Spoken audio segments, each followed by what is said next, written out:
മാധുരപൂർണ്ണ പ്രശോഭിതം ഈ ജീവിതം, ആർദ്രമാം ദൈവസ്നേഹം നിറയും പൂവനം.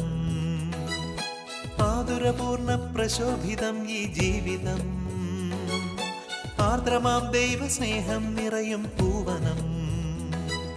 സ്നേഹദീപനാളമായി വിളങ്ങും ധന്യജീവിതം.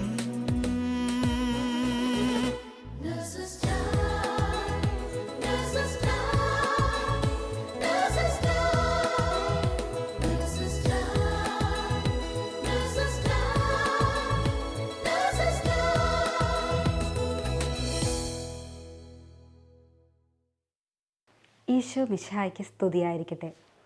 നമ്മുടെ പിതാവായ ദൈവത്തിൽ നിന്ന് നിങ്ങൾക്ക് കൃപയും സമാധാനവും.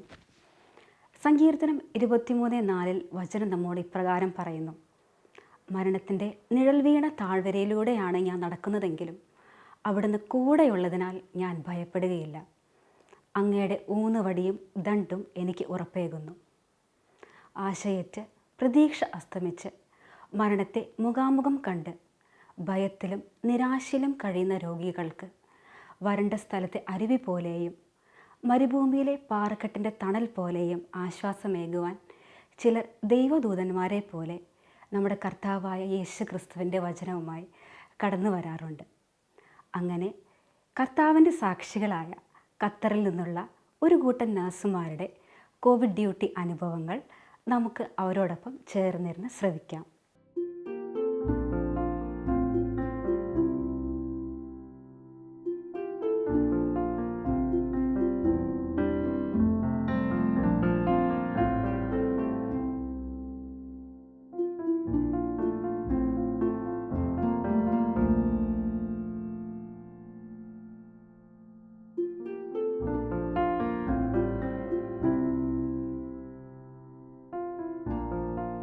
Good morning. Good morning. Good morning. നിങ്ങളൊക്കെ നേരത്തെ എത്തിയല്ലേ? ഞാൻ താഴെ ഇച്ചിരി സംസാരിച്ച് നിന്നു പോയതാ.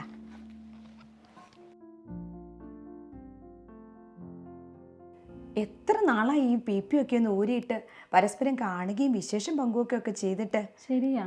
ഈ കോവിഡ് സെൻ്ററിലെ ഡ്യൂട്ടിയൊക്കെ കഴിഞ്ഞ് നമ്മൾ നാളെ നമ്മുടെ സ്വന്തം വാർഡിലേക്ക് തിരിച്ചു പോവുകയല്ലേ. നമുക്ക് നമ്മുടെ ആ എക്സ്പീരിയൻസ് ഒക്കെ ഒന്ന് ഷെയർ ചെയ്താലോ? ചെയ്യാലോ. ജെല്ലിനെ, നിൻ്റെ മുഖത്ത് നോക്കിയിട്ട് എനിക്ക് എന്തോ ഒന്ന് തോന്നുന്നുണ്ട്. നിനക്ക് ഇവിടുന്ന് പോകാൻ തീരെ ഇഷ്ടമില്ല അല്ലേ? ശരിയാ ചേച്ചി, എനിക്ക് തിരിച്ചു പോകുവാനായിട്ട് ഒട്ടും താല്പര്യമില്ല. എന്നെ ആദ്യമായിട്ട് കോവിഡ് ഡ്യൂട്ടിക്ക് പോകാനായിട്ട് വിളിച്ചപ്പോൾ വളരെ സങ്കടമായിരുന്നു. ഞാനൊരു ഓപ്പറേഷൻ തിയേറ്റർ നഴ്സായിട്ടാണ് വർക്ക് ചെയ്യുന്നത്. എനിക്ക് പോകുവാനായിട്ട് ലഭിച്ചത് ICUവിലോട്ടായിരുന്നു.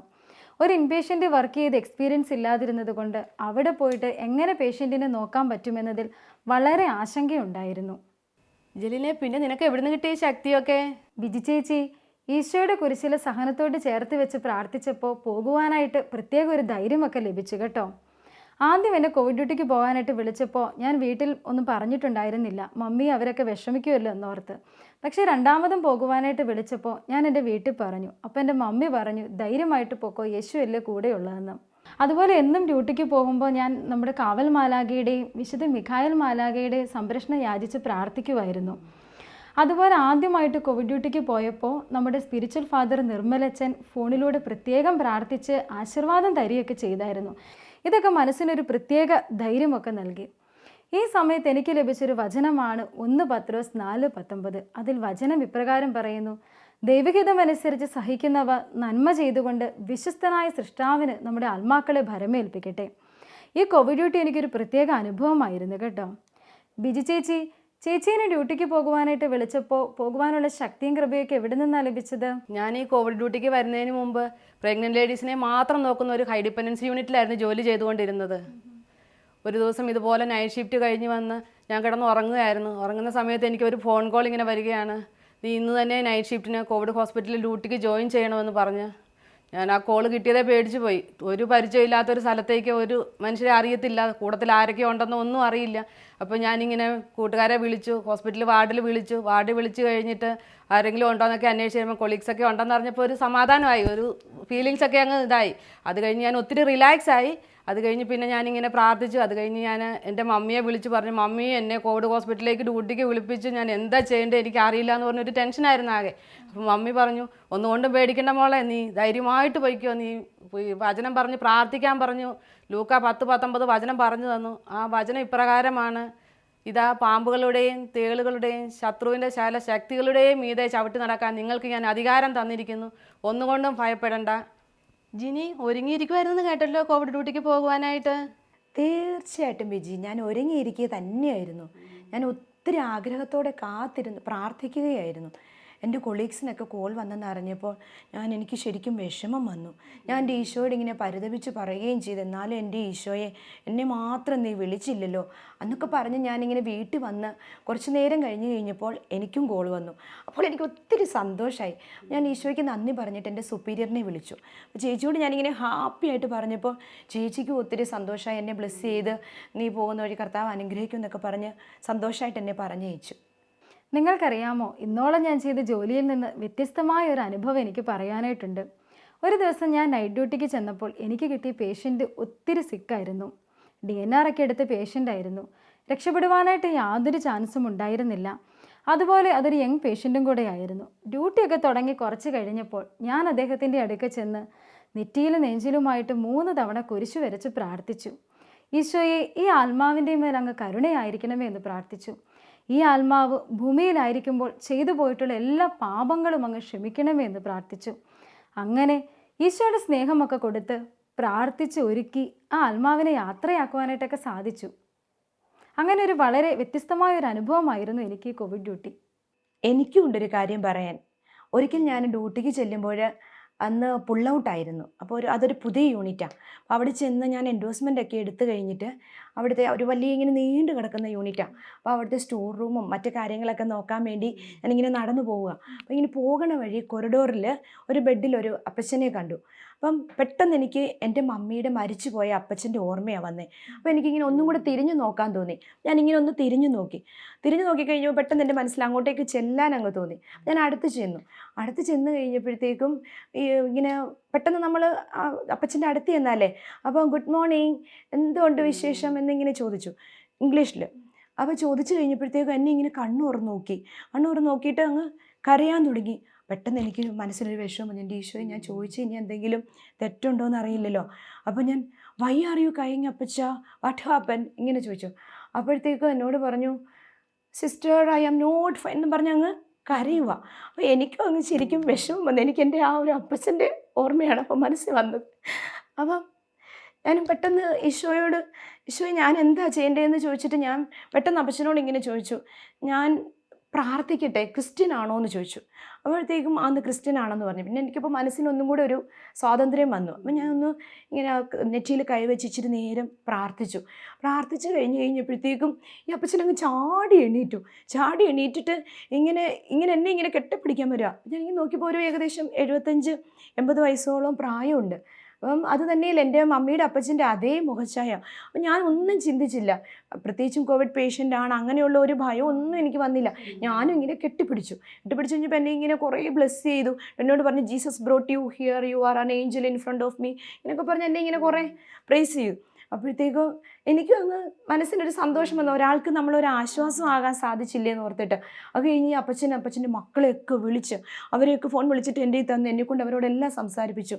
അപ്പോൾ അവരും എന്നോട് പറഞ്ഞു, അവരുടെ ഡാഡി 2 ആഴ്ചയായിട്ട് അവിടെ കിടക്കുക, എന്നിട്ട് ഇതുവരെയും ഒരു ദിവസം പോലും നേരാമണ്ണം സംസാരിച്ചിട്ടില്ല എന്നൊക്കെ പറഞ്ഞ് അവരൊത്തിരി വിഷമിച്ചിട്ട് പറഞ്ഞു, സിസ്റ്റർ നീ അപ്പച്ചൻ്റെ അടുത്ത് ഇടയ്ക്ക് ഒന്ന് പോകണം, അവന് ഭയങ്കര വിഷമ എന്നൊക്കെ പറഞ്ഞു. അത് കഴിഞ്ഞ് അപ്പച്ചൻ അവരോട് പറഞ്ഞു, എനിക്കിപ്പോൾ ഒരു വിഷമവും ഇല്ല, ഞാൻ ഒത്തിരി സന്തോഷമായി, സിസ്റ്റർ ഇവിടെ ഉണ്ടല്ലോ, ജീസസ് ബ്രോട്ട് ഹർ ഹിയർ ഇങ്ങനെയൊക്കെ പറഞ്ഞ് അവരോടും പറഞ്ഞു.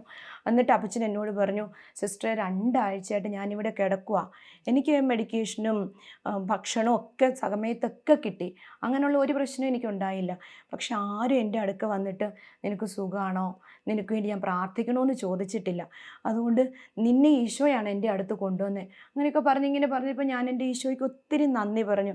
എൻ്റെ ഈശോയെ, ദൈവവാഹകയായിട്ട് അവരുടെ അടുത്തേക്കൊന്ന് പോകാൻ എനിക്ക് സാധിച്ചതിൽ എൻ്റെ ഈശോ എന്നെ അയച്ചതാണ്, ആ ഒരു ബോധ്യം എനിക്ക് കിട്ടി. ഈശോയ്ക്ക് ഞാൻ ഒത്തിരി നന്ദി പറഞ്ഞു. നിങ്ങൾ രണ്ടുപേരും പങ്കുവെച്ച പോലെ എനിക്കും കൊണ്ടൊരു അനുഭവം പങ്കുവെക്കാനായിട്ട്. ഞാനൊരു ദിവസം ഇതുപോലെ ഡ്യൂട്ടിക്ക് ചെന്ന സമയത്ത് എൻ്റെ ഒരു പേഷ്യൻ്റ് ഇൻറ്റുബേറ്റഡായ പേഷ്യൻ്റ് ആയിരുന്നത്. അതിനെ ഇങ്ങനെ എസ്റ്റിബേറ്റ് ചെയ്യാൻ വേണ്ടി ഡോക്ടേഴ്സ് സെഡേഷൻസ് എല്ലാം ഓഫ് ചെയ്ത് വെയിറ്റ് ചെയ്തിരിക്കുകയായിരുന്നു. പകുതി അബോധാവസ്ഥയിലായ ഒരു പേഷ്യൻ്റ് ആയിരുന്നത്. പകുതി അബോധാവസ്ഥയിലാണെങ്കിലും ആ പേഷ്യൻ്റ് ഒത്തിരി ടെൻഷനായിട്ട് ബ്ലഡ് പ്രഷർ എല്ലാം കൂടി, ഹാർട്ട് റേറ്റും എല്ലാം കൂടി, ഭയങ്കരമായിട്ട് ഹാർട്ട് റേറ്റൊക്കെ ഒത്തിരി ഹൈ ആയി. ആകെ എല്ലാവരും ടെൻഷൻ അടിച്ച് ഇങ്ങനെ ഓടി മരുന്നുകളെല്ലാം എടുക്കാനായിട്ട് നടക്കുന്ന സമയത്ത് ഞാൻ അദ്ദേഹത്തിൻ്റെ അടുത്ത് പോയി ഇങ്ങനെ തലയിൽ കൈ വെച്ചിട്ട് ഇങ്ങനെ പ്രാർത്ഥിച്ചു. എൻ്റെ ഈശോയെ, ഈ ആത്മാവിനോട് കരുണയായിരിക്കണേ, സുഖപ്പെടുത്തണേ എന്ന് എൻ്റെ മനസ്സ് ഉരുക്കി ഞാൻ പ്രാർത്ഥിച്ചു. അവിടെ പോയിട്ട് സങ്കീർത്തനം 91 121 ഒക്കെ കാണാതെ അവർ കൈ വെച്ച് ഇങ്ങനെ പ്രാർത്ഥിച്ച് കഴിഞ്ഞിട്ട് ഹാർട്ട് റേറ്റും എല്ലാം കുറഞ്ഞ് ബ്ലഡ് പ്രഷറും എല്ലാം താന്നു നോർമലായ രീതിയിൽ വന്നു. അപ്പോൾ കൊളീഗ്സൊക്കെ വന്നിട്ട് ചോദിച്ചു, എന്താ നീ ചെയ്തത് അവിടെ? ഞാൻ പറഞ്ഞു, ഞാൻ ഒന്നും ചെയ്തില്ല, പ്രാർത്ഥിച്ചത് മാത്രമേ ഉള്ളൂ എന്ന് പറഞ്ഞു. അപ്പോൾ അവർക്ക് എല്ലാവർക്കും ഹാപ്പിയായി. അത് കഴിഞ്ഞ് ഞാൻ ഓഫൊക്കെ ആയിട്ട് 2 ദിവസം കഴിഞ്ഞ് സഹോദരനെ കാണാൻ വേണ്ടി ഇങ്ങനെ ചെന്ന സമയത്താണെങ്കിൽ സഹോദരൻ്റെ അടുത്ത് ചെന്നിങ്ങനെ കസേരയിൽ ഇരിക്കുമായിരുന്നു. ഞാൻ ചെല്ലുമ്പോൾ എല്ലാം മാറ്റി എസ്റ്റിബേറ്റ് ചെയ്ത് എല്ലാം നോർമലായിട്ട് പുറത്തിറങ്ങി ഇരിക്കുകയാണ്. സഹോദരനെ കണ്ട് പ്രാർത്ഥിക്കട്ടെ എന്നൊക്കെ ചോദിച്ചു. പ്രാർത്ഥിക്കാൻ പറഞ്ഞു. ഞാനിങ്ങനെ പ്രാർത്ഥിച്ചു. ഒരു കൊന്തയൊക്കെ എടുത്ത് കയ്യിൽ കൊടുത്തു. വെറുതെ ഇരിക്കുന്ന സമയത്ത് പ്രാർത്ഥിക്കണമെന്നൊക്കെ പറഞ്ഞ് പരിസ്ഥിതി അമ്മയോട് ചേർന്ന് കൊന്ത ചൊല്ലി പ്രാർത്ഥിക്കാനൊക്കെ പറഞ്ഞ് ഞാൻ കൊടുത്തു. അത് കഴിഞ്ഞ് പ്രാർത്ഥിച്ച് കഴിഞ്ഞപ്പോൾ എന്നോട് പറയാണ്, സിസ്റ്റർ നീ നേരത്തെ എൻ്റെ അടുത്ത് ഇങ്ങനെ വന്നിട്ടുണ്ടോ? എനിക്ക് സൗണ്ട് കേട്ടപ്പോൾ എനിക്ക് നല്ലതായിട്ടൊരു മുഖം കണ്ടിട്ടില്ലെങ്കിലും എനിക്ക് ഓർമ്മ വരുന്നുണ്ട് ആ സൗണ്ട് കേട്ടിട്ട്. അപ്പോൾ ഞാനിങ്ങനെ പറഞ്ഞു, വന്ന് പ്രാർത്ഥിച്ചിട്ടുണ്ടല്ലോ ബ്രദറെ, ഇൻറ്റുബേറ്റഡ് ആയിരുന്ന സമയത്ത് പ്രാർത്ഥിച്ചിട്ടുണ്ടെന്ന് പറഞ്ഞു. അപ്പോഴാണ് എനിക്ക് മനസ്സിലായത്, എനിക്കൊരു ബോധ്യം വന്നു. ഇൻറ്റുബേറ്റഡ് ആയിട്ട് കിടക്കുന്ന പേഷ്യൻസ് ആണെങ്കിൽ പോലും നമ്മൾ പ്രാർത്ഥിക്കുന്ന കേൾക്കുവാനും അവൾക്കത് ഉൾക്കൊള്ളുവാനും ഒക്കെ സാധിക്കുമെന്നൊരു ബോധ്യം എനിക്ക് അന്ന് ആദ്യമായിട്ടാണ് അങ്ങനെ ഒരു ബോധ്യം കിട്ടിയത്. നമുക്ക് ആർക്കും അറിയില്ലല്ലോ അങ്ങനെ ഒരു സെഡേഷനെല്ലാം ആയി കിടക്കുന്ന സമയത്ത് കേൾക്കാൻ സാധിക്കുമെന്ന്. അത് കഴിഞ്ഞ് ശരിക്കും പറഞ്ഞു കഴിഞ്ഞാൽ നമ്മൾ ICUയിലായിരിക്കുന്ന പേഷ്യൻസ് അവരുടെ ഭയാനകമായ അസുഖത്തിൻ്റെതായ ഭയാനകമായ നിഴലിൽ അവർ പ്രാർത്ഥിച്ച് ഒന്നും നമ്മൾ പ്രാർത്ഥിക്കുന്നതൊക്കെ കേൾക്കാൻ സാധിക്കുമെന്നാണ് എനിക്ക് മനസ്സിലായത്. ശരിക്കും ഒരു ബോധ്യം, ഒരു അനുഭവമായിരുന്നു കേട്ടോ അത്. നമ്മൾ പറയുന്നതൊക്കെ അവർക്ക് അബോധാവസ്ഥയിലാണെങ്കിലും ശ്രവിക്കാൻ പറ്റുന്നുണ്ട് എന്നൊരു തിരിച്ചറിവ് ഇതിലൂടെ എനിക്കിപ്പോഴാണ് കേട്ടോ മനസ്സിലായത്. അതുപോലെ ഈ കോവിഡ് ഡ്യൂട്ടിയിലൂടെ എനിക്ക് മനസ്സിലായത്, പ്രാർത്ഥിക്കാൻ ആരുമില്ലാതെ ഒരുക്കമില്ലാതെ പോകുന്ന ആത്മാക്കൾക്ക് വേണ്ടിയിട്ട് നമ്മൾ ഒത്തിരിയേറെ പ്രാർത്ഥിക്കണമെന്നൊക്കെ കേട്ടോ. വിശുദ്ധ ഫൗസ്റ്റീന പുണ്യവതി പറഞ്ഞിരിക്കുന്നത് പോലെ ആത്മാക്കളുടെ നിത്യരക്ഷയ്ക്ക് വേണ്ടിയിട്ട് നമ്മൾ എത്രത്തോളം പ്രാർത്ഥിക്കണമെന്ന് ഈ ഡ്യൂട്ടിക്ക് വന്നതിന് ശേഷമാണ് ഒത്തിരി എനിക്ക് മനസ്സിലായത്. അതുപോലെ ഈ പേഷ്യൻറ്റിന് ബാത്ത് കൊടുക്കുമ്പോഴും മോശം പാസ് ചെയ്തൊക്കെ ക്ലീൻ ചെയ്യുമ്പോഴെല്ലാം നമ്മുടെ കൊച്ചുറേസ്യ പുണ്യവതി ആശയടക്കം ചെയ്ത് ആത്മാക്കളുടെ നിത്യരക്ഷയ്ക്ക് വേണ്ടി പ്രാർത്ഥിക്കത്തില്ലായിരുന്നോ? അതുപോലെ ഞാനും പ്രാർത്ഥിക്കുമായിരുന്നു, ഈശോയെ എൻ്റെ ഈ കൊച്ചു സഹനത്തെ അങ്ങൊരു കൃപയാക്കി മാറ്റണമേ എന്നും അതിലൂടെ ശുദ്ധീകരണ സ്ഥലത്തിൽ ഒരാത്മാവിനെയായാലും അങ്ങ് രക്ഷിക്കണേ എന്നും. അങ്ങനെയൊക്കെ പ്രാർത്ഥിക്കാനായിട്ട് ഈ കോവിഡ് ഡ്യൂട്ടി ഒരു അനുഭവമായിരുന്നു കേട്ടോ. ആത്മാക്കളുടെ രക്ഷയ്ക്കായിട്ട് നമ്മൾ ഒത്തിരിയേറെ പ്രാർത്ഥിക്കണമെന്ന് ഈ അനുഭവങ്ങളിലൂടെയൊക്കെ മനസ്സിലാക്കാനായിട്ട് സാധിച്ചു കേട്ടോ. ആത്മാക്കളുടെ രക്ഷയാണല്ലോ നമ്മുടെ പരമപ്രധാനമായ ലക്ഷ്യം. തീർച്ചയായിട്ടും. അതോടൊപ്പം ശുദ്ധീകരണ സ്ഥലത്തിലെ ആത്മാക്കൾക്ക് വേണ്ടിയും ഒത്തിരി പ്രാർത്ഥിക്കണമെന്നുള്ളൊരു ബോധ്യവും നമുക്ക് കിട്ടിയല്ലേ. നേഴ്സസ് മിനിസ്ട്രി എന്ന കുടുംബങ്ങളിൽ നിന്ന് നമുക്ക് ഒത്തിരി ബലമായിട്ട് അവർ പ്രാർത്ഥനകളിലൂടെ നമുക്ക് കൂടെ നിന്നിട്ടുണ്ട്. നമ്മൾ ഡ്യൂട്ടിയിലായിരിക്കുന്ന സമയങ്ങളിൽ അവർ വീടുകളിലിരുന്ന് പ്രാർത്ഥിക്കുന്നു. അവർക്ക് ഹോസ്പിറ്റലിലേക്ക് ഡ്യൂട്ടിക്ക് വരാൻ സാധിക്കാത്ത അവസരങ്ങളിൽ നമ്മൾക്ക് വേണ്ടി അവർ ഹോസ്പിറ്റലിൽ നമ്മളായിരിക്കുന്ന അവസരങ്ങളിൽ നമ്മൾ രോഗികളെ നോക്കുന്ന സമയങ്ങളിൽ നമുക്ക് വേണ്ടി പ്രാർത്ഥിച്ചെന്ന് ഒത്തിരി ശക്തിയായിട്ട് നമ്മുടെ ഒപ്പം നിന്നിട്ടുണ്ട്. കഴിഞ്ഞ കാലങ്ങളിൽ നമ്മൾ കൂടിയ നേഴ്സസ് മിനിസ്ട്രിയുടെ പ്രോഗ്രാമുകൾ, ക്രിസ്റ്റോസെൻട്രിക് പ്രോഗ്രാമുകൾ, ഫോർമേഷൻ പ്രോഗ്രാമുകൾ എല്ലാം നമുക്ക് ഒത്തിരി ബലമായിട്ട് നമ്മുടെ കൂട്ടത്തിലുണ്ടായിരുന്നു. നമ്മൾ ഡ്യൂട്ടിക്ക് ഹോസ്പിറ്റലിലേക്ക് ചെല്ലുമ്പോഴാണ് നമുക്ക് മനസ്സിലായിരിക്കുന്നത്. അതുപോലെ തന്നെ നമ്മുടെ കുടുംബത്തിൽ നിന്നുള്ള ഒരു സഹോദരിയുടെ ഹസ്ബൻഡ് അവിടെ ഹോസ്പിറ്റലിൽ അഡ്മിറ്റ് ആകുകയും ഞങ്ങളുടെ ICUയിൽ ഇൻറ്റുബേറ്റഡ് ആയിരിക്കുന്ന അവസരങ്ങളിൽ എനിക്ക് അദ്ദേഹത്തെ ശുശ്രൂഷിക്കാനും അദ്ദേഹത്തിന് വേണ്ടി പ്രാർത്ഥിക്കാനും ഒക്കെ ഒത്തിരി സാധിച്ചു. അവർക്കാണെങ്കിൽ ഹോസ്പിറ്റലിലേക്ക് വരുവാൻ സാധിക്കുന്നില്ല. അവർ വീട്ടിലിരുന്ന് ടെൻഷൻ അടിച്ചിരിക്കുന്ന സമയങ്ങളിൽ ഞാൻ അദ്ദേഹത്തോടൊപ്പമുണ്ട്. നമ്മുടെ നേഴ്സസ് മിനിസ്ട്രിയിലെ കൂട്ടായ്മയിൽ നിന്നുള്ള അംഗങ്ങൾ അവിടെ ഉണ്ടെന്നുള്ള ഒരു വിശ്വാസം അവരെ ഒത്തിരി ബലപ്പെടുത്തി. അവരെ വീടുകളിലിരുന്ന് മക്കൾക്കും സഹോദരിക്കുമൊക്കെ ഒത്തിരി ബലമായിട്ട് നമ്മൾ അവരുടെ സഹോദരനെ നോക്കുന്നുണ്ടായിരുന്ന ഒരു സന്തോഷമുണ്ടായിരുന്നു അവർക്ക് അവിടെ ഹോസ്പിറ്റലിൽ നമ്മളായിരിക്കുന്ന അവസരങ്ങളിൽ. അതുപോലെ തന്നെ നമ്മളവിടെ ആയിരിക്കുമ്പോൾ പരിശുദ്ധ മാതാവിനോട് ചേർന്ന് കൊന്ത ചൊല്ലി പ്രാർത്ഥിക്കാനും ഒക്കെ നമുക്ക് സാധിച്ചു. സങ്കീർത്തനം 133 ഇപ്രകാരം പറയുന്നില്ലേ, സഹോദരർ ഏക മനസ്സായി ഒരുമിച്ച് വസിക്കുന്നത് എത്ര വിശിഷ്ടവും സന്തോഷപ്രദവുമാണ്. അവിടെയാണ് കർത്താവ് തൻ്റെ അനുഗ്രഹവും അനന്തമായ ജീവനും പ്രദാനം ചെയ്യുന്നത്.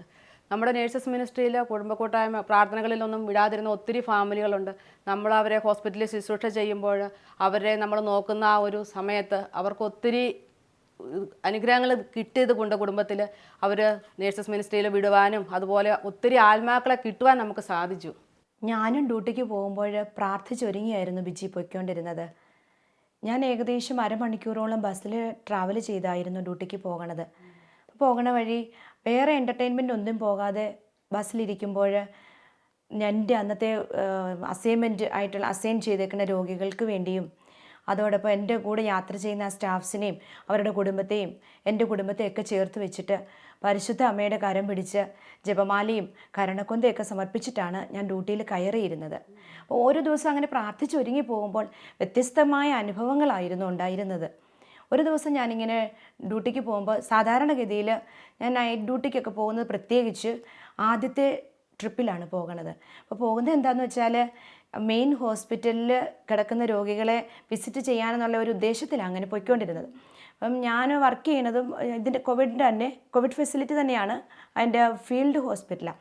അപ്പം അവിടെ നിന്ന് പേഷ്യൻസ് ഇങ്ങോട്ടേക്ക് മെയിൻ ഹോസ്പിറ്റലിലേക്ക് ട്രാൻസ്ഫർ ആകും. അപ്പോൾ അവരെ ചിലരെയൊക്കെ എനിക്കിങ്ങനെ മനസ്സിൽ നമ്മൾ പ്രത്യേകം പ്രാർത്ഥിക്കുന്ന രോഗികളുണ്ടല്ലോ, അപ്പോൾ അവരെ കാണണമെന്നുള്ളൊരു ആഗ്രഹത്തിലും പിന്നെ അവർക്ക് എന്തെങ്കിലും അത്യാവശ്യ സാധനങ്ങൾ വേണമെങ്കിൽ കൊടുക്കാനൊക്കെ ആയിട്ട് അങ്ങനെ പോകാറുണ്ടായിരുന്നു. അപ്പം നമ്മുടെ പാർക്കിംഗ് ഏരിയ ഇല്ലയോ, ആ പാർക്കിംഗ് ഏരിയയിലൂടെയാണ് നടന്നു പോകേണ്ടി വരുന്നത്. അപ്പോൾ ചില ദിവസങ്ങളിൽ എനിക്ക് ആദ്യത്തെ ട്രിപ്പിന് വരാൻ സാധിക്കാതെ വരും. അപ്പോൾ അങ്ങനെ വരുമ്പോൾ ഞാൻ എൻ്റെ ഡ്യൂട്ടിയൊക്കെ കഴിഞ്ഞിട്ട് അവരെ വിസിറ്റ് ചെയ്ത് അവരുടെ അടുത്ത് വെച്ചിട്ടും പ്രാർത്ഥിച്ച് അങ്ങനെയൊക്കെയാണ് തിരിച്ചു പോകണത്. അപ്പം ഞാൻ ഈ വർക്ക് ചെയ്യുന്ന ഫീൽഡ് ഹോസ്പിറ്റലും നമ്മുടെ ഈ മെയിൻ ഹോസ്പിറ്റലും നമ്മൾ ഏകദേശം ഒരു 7-8 മിനിറ്റോളം ദൂരം ഇല്ലേ സ്റ്റാഫ്സിൻ്റെ പാർക്കിംഗ് ഏരിയ.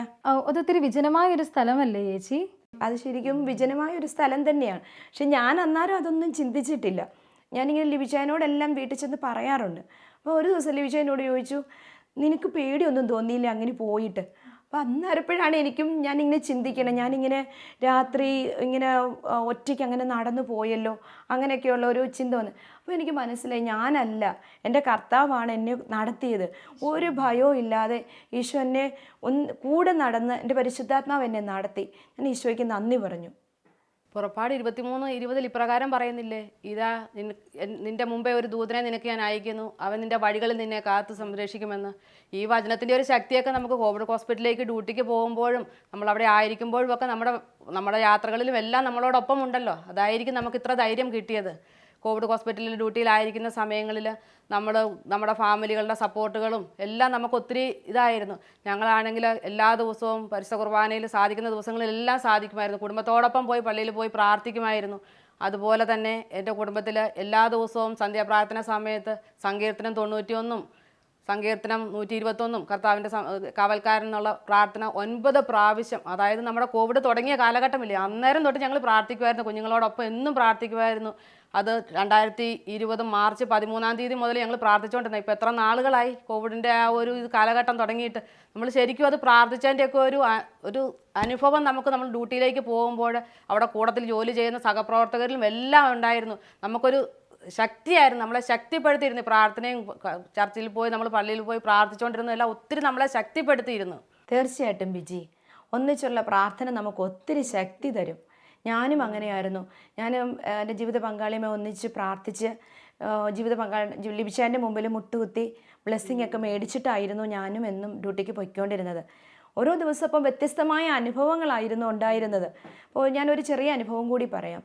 ഒരിക്കലും ഞാനിങ്ങനെ ഡ്യൂട്ടിയിലിരിക്കുമ്പോൾ ഞാൻ പറഞ്ഞല്ലോ ഞങ്ങളുടെ ഇച്ചിരി വലിയ ഒരു 300ഓളം ബെഡുകളുള്ള ഒരു ഫെസിലിറ്റിയാണ്. അപ്പം ഞങ്ങൾ ഒത്തിരി സ്റ്റാഫും ഉണ്ട് ഒരേ സമയത്ത്. അന്നത്തെ മോർണിംഗ് കെയർ ഒക്കെ കഴിഞ്ഞ് ഭക്ഷണം ബ്രേക്ക്ഫാസ്റ്റ് ഒക്കെ കൊടുത്ത് മെഡിക്കേഷനൊക്കെ കൊടുത്ത് അതെല്ലാം നമ്മുടെ റുട്ടീൻസ് എല്ലാം കഴിഞ്ഞ് കഴിഞ്ഞിട്ട് ഡോക്യുമെൻറ്റേഷനായിട്ട് ഞങ്ങളിങ്ങനെ ഇരിക്കുമായിരുന്നു. അപ്പോൾ ഞങ്ങളിങ്ങനെ കുറേ സ്റ്റാഫ്സ് ഇങ്ങനെ നിരന്നിരിക്കുക. അപ്പോൾ അവരവരുടെ കമ്പ്യൂട്ടറിൻ്റെ മുമ്പിൽ നമ്മൾ ഡോക്യുമെൻ്റ് ചെയ്യുക. അപ്പോൾ ഒരു യുവാവ് ഇങ്ങനെ നടക്കുന്നുണ്ട്.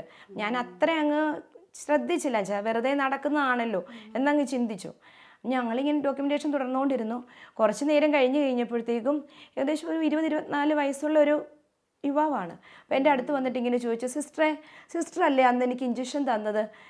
അന്ന് ഞാൻ നല്ല ഉറങ്ങി, അതിന് ശേഷം പിന്നെ ഇപ്പോൾ 4-5 ദിവസമായി ഉറങ്ങിയിട്ടേ ഇല്ല അങ്ങനെ പറഞ്ഞു. അപ്പോൾ ഞാൻ ഇയാളെ ഇങ്ങനെ ഒന്ന് നോക്കിയപ്പം ഞാൻ അങ്ങനെയൊന്നും കൊടുത്തതായിട്ടൊന്നും എനിക്ക് ഒരു ഓർമ്മയില്ല. പക്ഷേ ഞാൻ റെഫ്യൂസ് ചെയ്തൊന്നുമില്ല. ഞാൻ പറഞ്ഞു, ഞാൻ ഇപ്പോൾ വരാം, നീ നിൻ്റെ ബെഡിൻ്റെ അരികിലേക്ക് പോ എന്ന് പറഞ്ഞിട്ട് അങ്ങോട്ടേക്ക് വിട്ടു. എന്നിട്ട് ഞാൻ എൻ്റെ കമ്പ്യൂട്ടറൊക്കെ ലോഗ് ഓഫ് ചെയ്തിട്ട് അയാളുടെ കൂടെ നടന്നു പോയി.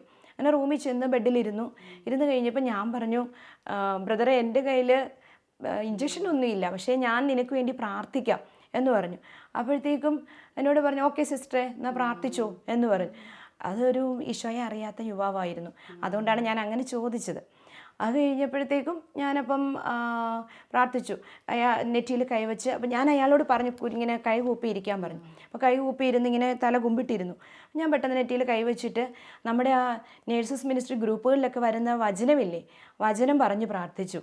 നമ്മുടെ ഇൻ്റർനാഷണൽ ഇൻ്റർസെഷൻ മിനിസ്ട്രിയിൽ അവരെന്നും പ്രാർത്ഥിച്ച് ഒരുങ്ങി അയക്കുന്ന വചനമല്ലേ ചേച്ചി? ആ വചനം തന്നെ. അന്നത്തെ വചനം ജെറമിയ 17:14 ഞാൻ കർത്താവെ എന്നെ സുഖപ്പെടുത്തണമേ, അപ്പോൾ ഞാൻ സൗഖ്യമുള്ളവനാകും. എന്നെ രക്ഷിക്കണമേ, അപ്പോൾ ഞാൻ രക്ഷപ്പെടും. അങ്ങ് മാത്രമാണ് എൻ്റെ പ്രത്യാശ. അപ്പോൾ ആ വചനം ഞാനിങ്ങനെ കുറച്ച് നേരം ഏറ്റുപറഞ്ഞിങ്ങനെ പ്രാർത്ഥിച്ചു കഴിഞ്ഞ് ഞാനിങ്ങനെ കണ്ണു തുറന്ന് നോക്കിയപ്പം അയാൾ ഉറങ്ങുന്നതായിട്ട് തോന്നി. അപ്പം ഞാൻ ഇയാളെ പിടിച്ച് കിടത്തിയിട്ട് ബ്ലാങ്കറ്റൊക്കെ ഇട്ട് കവർ ചെയ്തു. കഴിഞ്ഞ് പിന്നെ ഞാൻ ഇച്ചിരി നേരവും കൂടി ഇങ്ങനെ തലയിൽ കൈവച്ച് ഇച്ചിരി നേരം കൂടി സ്തുതിച്ച് ഈശോയ്ക്ക് നന്ദി പറഞ്ഞ് പ്രാർത്ഥിച്ചു. എന്നിട്ട് ഞാൻ ഇങ്ങനെ ആലോചിച്ചു, ഈശോയെ ഒരാൾക്കെങ്കിലും ഒരു സമാധാനമാകാൻ നമുക്ക് സാധിച്ചല്ലോ. അതും പ്രത്യേകിച്ച് ഈ മഹാമാരിയുടെ സമയത്ത് ഒത്തിരി ഭയങ്കര ഒരു ഭയാനകതയിലൂടെ കടന്നു പോകുന്ന ഒരു സാഹചര്യത്തിൽ ഒരാൾക്കൊരു ആശ്വാസമാകാൻ, ഒരു സമാധാനമാകാൻ ഈശോ നമ്മളെ ഉപയോഗിച്ചതിന് ഞാനപ്പോൾ ഈശോയ്ക്ക് ഇങ്ങനെ ഒത്തിരി നന്ദി പറഞ്ഞു. ഒരു ദിവസം ഞാൻ ഡ്യൂട്ടിക്ക് വന്നപ്പോൾ, മോർണിംഗ് ഡ്യൂട്ടിക്ക് എനിക്ക് കിട്ടിയ പേഷ്യൻ്റ് കണ്ടിന്യൂസ് ബൈപ്പാപ്പിലായിരുന്നു. അപ്പം ഡോക്ടർ നിർദ്ദേശിച്ചിരുന്നത് കണ്ടിന്യൂസ് പ്രോണിംഗ് ആയിരുന്നു. അഥവാ പ്രോണിങ്ങിലൂടെ സാച്ചുറേഷൻ ഇമ്പ്രൂവ് ആയില്ലെങ്കിൽ ഇൻറ്റുബേറ്റ് ചെയ്യണമെന്നായിരുന്നു പറഞ്ഞിരുന്നത്. അപ്പോൾ ഞാൻ മോർണിംഗ് ബ്രേക്ക്ഫാസ്റ്റൊക്കെ കൊടുത്ത് പ്രോണിങ് ചെയ്യാൻ തുടങ്ങുന്നതിന് മുമ്പ് എന്നോട് ആ പേഷ്യൻ്റ്, അതൊരു യങ് ലേഡി ആയിരുന്നു, എന്നോട് ചോദിച്ചു പേരെന്താണെന്ന് ചോദിച്ചു. അപ്പോൾ ഞാൻ എൻ്റെ പേര് പറഞ്ഞപ്പോൾ എന്നോട് പറഞ്ഞു, നീ ക്രിസ്ത്യൻ ആണെങ്കിൽ എനിക്ക് വേണ്ടിയിട്ടൊന്ന് പ്രാർത്ഥിക്കാമോ എന്ന് ചോദിച്ചു. എനിക്ക് ഒത്തിരി സന്തോഷമായി ആ നേരം നമുക്ക് അങ്ങനെ ഒരു അവസരമൊക്കെ അവിടെ കിട്ടുന്നത്. അപ്പം ആ സമയത്ത് പ്രാർത്ഥിക്കാനായിട്ടൊക്കെ തുടങ്ങുന്നതിന് മുമ്പ് എന്നെ ഒരു ചെറിയ, ആ പേഷ്യൻ്റ് കാണിച്ചൊരു ചെറിയ കുപ്പിക്കകത്തൊരു ഹോളി ഓയിലായിരുന്നു അത്, എൻ്റെ പുറത്തൊന്ന് തേച്ച് തരുമോ എന്ന് ചോദിച്ചു. അപ്പം ഞാൻ നന്മ നിറഞ്ഞ മറിയമേ എന്ന പ്രാർത്ഥന ചൊല്ലിക്കൊണ്ട് പുറത്ത് ഇങ്ങനെ തേച്ച് കൊടുത്തു. അത് കഴിഞ്ഞിട്ട് പ്രോൺ ചെയ്ത് കടത്തിയപ്പോൾ ഞാൻ പറഞ്ഞു, സങ്കീർത്തനം 91:3 അവൻ നിന്നെ വേടൻ്റെ കെണിയിൽ നിന്നും മാരകമായ മഹാമാരിയിൽ നിന്നും രക്ഷിക്കുമെന്ന വചനം ഏറ്റുപറഞ്ഞ് പ്രാർത്ഥിക്കുവാനായിട്ട് പറഞ്ഞു. അപ്പോൾ ഡ്യൂട്ടി കഴിഞ്ഞ് തിരിച്ചു പോകുന്നതിന് മുൻപും ഞാൻ നെറ്റിയെ കുരിശ് വരച്ച് കുറച്ച് നേരം പ്രാർത്ഥിച്ചിട്ടാണ് പോയത്. പിന്നെ 2 ദിവസം കഴിഞ്ഞ് ഓഫൊക്കെ കഴിഞ്ഞ് ഞാൻ ഡ്യൂട്ടിക്ക് തിരിച്ചു വന്നപ്പോൾ എൻ്റെ കൂടെ ഉണ്ടായിരുന്ന വേറൊരു സ്റ്റാഫ് പറഞ്ഞു, ആ പേഷ്യൻറ്റിൻ്റെ സാച്ചുറേഷനൊക്കെ ഇമ്പ്രൂവ് ആയി, നേസൽ കാനുലയിലാണ് ഇപ്പോൾ യൂണിറ്റിലോട്ട് ഷിഫ്റ്റ് ചെയ്തുവെന്ന്. ഈശോയ്ക്ക് ഒത്തിരി നന്ദി പറഞ്ഞ ഒരു നിമിഷമായിരുന്നു അത്. വളരെയധികം സന്തോഷവും എനിക്ക് തോന്നി ആ നിമിഷം. ഈശോയുടെ രോഗശാന്തി ശുശ്രൂഷയുടെ പിന്തുടർച്ചക്കാരല്ലേ നമ്മളെല്ലാവരും. അതുകൊണ്ട് തന്നെ നമുക്ക് ഒത്തിരി അഭിമാനിക്കേണ്ട ഒരു ജോലിയാണ് നമ്മൾ ചെയ്യേണ്ടത്. ഭയങ്കര മഹത്വമുള്ളൊരു ജോലിയാണ് നമ്മൾ ചെയ്യേണ്ടത്. ഈശോയ്ക്ക് നമ്മൾ ഒത്തിരി നന്ദി പറയണം. ആ ഈശോയുടെ കൃപകൾ സമ്പാദിക്കാൻ വേണ്ടിയിട്ട് ഈശോയോടൊപ്പം നമുക്ക് നമ്മുടെ വ്യക്തിപരമായ പ്രാർത്ഥനകളും കൂട്ടായ്മ പ്രാർത്ഥനകളും കൗദാശിക ജീവിതവും അതുപോലെ ദൈവവചന വായനയിലൂടെയൊക്കെ നമ്മൾ ആ ഈശോയുടെ സ്നേഹം ഏറ്റെടുത്തുകൊണ്ട് നമ്മൾ ഈശോയുടെ രോഗശാന്തി ശുശ്രൂഷ ഏറ്റെടുക്കണം അല്ലേ? അതിനുവേണ്ടി നമുക്കൊരു തീരുമാനം എടുക്കാം. ഈ കാലഘട്ടത്തിൻ്റെ വിശുദ്ധരാകുവാൻ വേണ്ടി വിളിക്കപ്പെട്ടവരാണല്ലോ നമ്മൾ ഓരോരുത്തരും. തീർച്ചയായിട്ടും നമ്മൾ അതിനുവേണ്ടി പ്രാർത്ഥിച്ചൊരുങ്ങി പ്രവർത്തിക്കേണ്ടവരാണ്. നഴ്സുമാരായ നമ്മുടെ സവിശേഷത എന്ന് പറയുന്നത് ഈ ലോകത്തിൽ ഇന്നും ജീവിക്കുന്നവനായ ഈശോയുടെ സൗഖ്യദായകമായ ശുശ്രൂഷ നമ്മൾ നോക്കുന്ന രോഗികളിലേക്ക് പകരപ്പെടുന്നതിനായി നമ്മുടെ നഴ്സുമാരെ ശക്തിപ്പെടുത്തുക എന്നുള്ളതാണല്ലോ. വചനം ഇങ്ങനെ പറയുന്നുണ്ടല്ലോ, മത്തായി 25:40 എൻ്റെ ഈ എളിയ സഹോദരൻ ഒരുവന് നിങ്ങൾ ചെയ്തു കൊടുത്തപ്പോഴെല്ലാം എനിക്ക് തന്നെയാണ് ചെയ്തു തന്നതെന്ന്. 2 പത്രോസ് 1:10 ആകയാൽ സഹോദരരെ, നിങ്ങളുടെ വിളിയും തെരഞ്ഞെടുപ്പും ഉറപ്പിക്കുന്നതിൽ കൂടുതൽ ഉത്സാഹമുള്ളവരായിരിക്കുവിൻ. ഇങ്ങനെ ചെയ്താൽ ഒരിക്കലും നിങ്ങൾ വീണു പോവുകയില്ല. ഈ കോവിഡ് ഡ്യൂട്ടിയിലുടനീളം ഈശോയുടെ വലിയൊരു സ്നേഹവും കരുതലും നമ്മളെ സംരക്ഷിക്കുന്നുണ്ടായിരുന്നു. നമ്മളെ ഓരോരുത്തരെയും നഴ്സിംഗ് എന്ന ജോലിക്ക് വേണ്ടി നമ്മളായിരിക്കുന്ന സ്ഥലത്തേക്ക് ദൈവം നേരത്തെ തിരഞ്ഞെടുത്തതാണ്. ഇന്നോളം ഈ ഡ്യൂട്ടി ചെയ്ത് ആ ഷിഫ്റ്റ് തീർക്കുകയായിരുന്നു നമ്മളിൽ ഓരോരുത്തരും. നമ്മൾ അനുഭവിച്ചറിഞ്ഞ ഈശോയിനെ മറ്റുള്ളവർക്ക് പങ്കുവെച്ച് കൊടുക്കുവാൻ ഇത് വളരെ നല്ലൊരു അനുഭവമായിരുന്നു. നമ്മുടെ കുടുംബങ്ങളിലേക്കും മറ്റുള്ളവരിലേക്കും കൂടെ ജോലി ചെയ്യുന്നവരിലേക്കും ക്രിസ്തുവിനെ പങ്കുവെച്ച് കൊടുക്കുവാൻ ഇനി നമുക്കൊക്കെ സാധിക്കും നമ്മുടെ അനുഭവങ്ങളിലൂടെ. അതുപോലെ തന്നെ ആത്മാക്കളുടെ നിത്യരക്ഷയ്ക്ക് വേണ്ടിയിട്ട് ഈ കാലഘട്ടത്തിൽ ഒത്തിരിയേറെ പ്രാർത്ഥിക്കണമെന്നും നമ്മുടെ ഈ അവസരങ്ങളിലൂടെ നമുക്ക് മനസ്സിലാക്കുവാനായിട്ട് സാധിച്ചു. പിശാചിൻ്റെ സകല വഞ്ചനകളിൽ നിന്നും നമുക്കെതിരെ നിൽക്കുന്ന എല്ലാ രോഗാണുക്കളിൽ നിന്നും ക്രിസ്തുവിൻ്റെ സ്നേഹം നമ്മളെ സംരക്ഷിക്കട്ടെ. ജെലിനെ, ഇപ്പോൾ നിനക്ക് സന്തോഷമായില്ലേ വാർഡിലേക്ക് തിരിച്ചു പോകാൻ? ആ ചേച്ചി, എനിക്കിപ്പോൾ തിരിച്ചു പോകാൻ ഒത്തിരി സന്തോഷമായി. നമുക്ക് കിട്ടിയ തിരിച്ചറിവും ബോധ്യവുമൊക്കെ നമ്മുടെ യൂണിറ്റിൽ ചെല്ലുമ്പോൾ നമുക്ക് പ്രാവർത്തികമാക്കുവാനായിട്ട് സാധിക്കുമല്ലോ. എന്നാൽ നമുക്കൊരു മിനിറ്റ് പ്രാർത്ഥിച്ചാലോ? തീർച്ചയായും. ഈശോയ്ക്ക് നന്ദി പറയുന്നു. അനേക രോഗികളിലെ അവർക്ക് ആശ്വാസമാകുവാൻ ഒരു ഭയവും കൂടാതെ, ഒരു പരാതിയും കൂടാതെ, ഒത്തിരി സ്നേഹത്തോടെ അനേകം രോഗികൾക്ക് ആശ്വാസമാകുവാൻ ഞങ്ങളെ ഉപയോഗിച്ച ഈശോയ്ക്ക് നന്ദി പറയുന്നു. അതോടൊപ്പം എൻ്റെ പൊന്നു തമ്പുരാന് സകല മഹത്വവും. Hallelujah, hallelujah. നമുക്ക് നമ്മുടെ നഴ്സസ് മിനിസ്ട്രിയുടെ അടുത്ത ഫെലോഷിപ്പിൽ കാണാം കേട്ടോ. ബൈ. 1 കൊരിന്തോസ് 16:14 വചനം നമ്മോട് ഇപ്രകാരം പറയുന്നു: നിങ്ങളുടെ സകല കാര്യങ്ങളും സ്നേഹത്തോടെ നിർവഹിക്കുവിൻ. ഈ മഹാമാരിയുടെ നാളിൽ ലോകം മുഴുവനും ഇത്ര ഭയത്തോടെ ആയിരുന്നപ്പോഴും ഇത്ര ധൈര്യത്തോടുകൂടെ രോഗികളെ ശുശ്രൂഷിക്കുവാൻ ഈ നഴ്സുമാർക്ക് സാധിച്ചു. കാരണം വീരത്വത്തിൻ്റെ ആത്മാവിനെയല്ല ദൈവം നമുക്ക് നൽകിയത്, പിന്നെയോ സ്നേഹത്തിൻ്റെയും ശക്തിയുടെയും ആത്മനിയന്ത്രണത്തിൻ്റെയും ആത്മാവിനെയാണ്. അതുകൊണ്ട് നമ്മുടെ ഓരോ ചെറിയ പ്രവൃത്തിയും ദൈവവിചാരത്തോടുകൂടെയാകട്ടെ. ഇന്നും ഈ ലോകം മുഴുവനും ഈ മഹാമാരിയുടെ പിടിയിലാണ്. ഈ അനുഭവ സാക്ഷ്യം അനേകം നഴ്സുമാർക്ക് പ്രചോദനമേകട്ടെ. നമുക്ക് കിട്ടിയ നല്ല ദൈവിക ബോധ്യങ്ങൾ തുടർന്നുള്ള നമ്മുടെ ശുശ്രൂഷയിൽ കരുത്തേകട്ടെ. നമ്മുടെ ഓരോ ചെറിയ പ്രവൃത്തികളും സ്വർഗരാജ്യത്തിൽ നിക്ഷേപങ്ങളാകട്ടെ. അങ്ങനെ ദൈവം നമുക്ക് നിത്യജീവൻ പ്രദാനം ചെയ്യട്ടെ എന്ന് ആത്മാർത്ഥമായി പ്രാർത്ഥിക്കാം.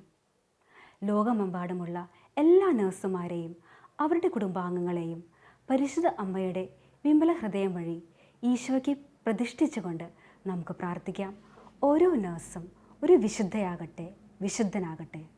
ദൈവമാതാവും ഞങ്ങളുടെ അമ്മയുമായ കന്യകാമറിയമേ, ഫാത്തിമാനാഥേ, എന്നെയും എൻ്റെ കുടുംബത്തെയും തിരുസഭയെയും മാനവകുലത്തെയും ലോകമെമ്പാടുമുള്ള നേഴ്സുമാരെയും അങ്ങേ വിമല ഹൃദയത്തിന് പ്രതിഷ്ഠിക്കുന്നു. അങ്ങേ ശക്തിയുള്ള സംരക്ഷണത്തിൽ ഞങ്ങളെ കാത്തുകൊള്ളണമേ. ആത്മീയവും ശാരീരികവുമായ സകല അപകടങ്ങളിലും ക്ലേശങ്ങളിലും നിന്ന് ഞങ്ങളെ രക്ഷിച്ചു കൊള്ളണമേ. എല്ലാറ്റിലും ദൈവേഷ്ടം കണ്ടെത്തി നിറവേറ്റുവാനും യേശുവിൻ്റെ തിരുഹൃദയത്തിന് പ്രീതികരമായ വിധത്തിൽ ജീവിച്ച് സ്വർഗഭാഗ്യത്തിൽ എത്തിച്ചേരുവാനും കാരുണ്യനാഥേ, ഞങ്ങളുടെ സ്നേഹമുള്ള അമ്മേ, ഞങ്ങളെ സഹായിക്കണമേ. ആമേൻ.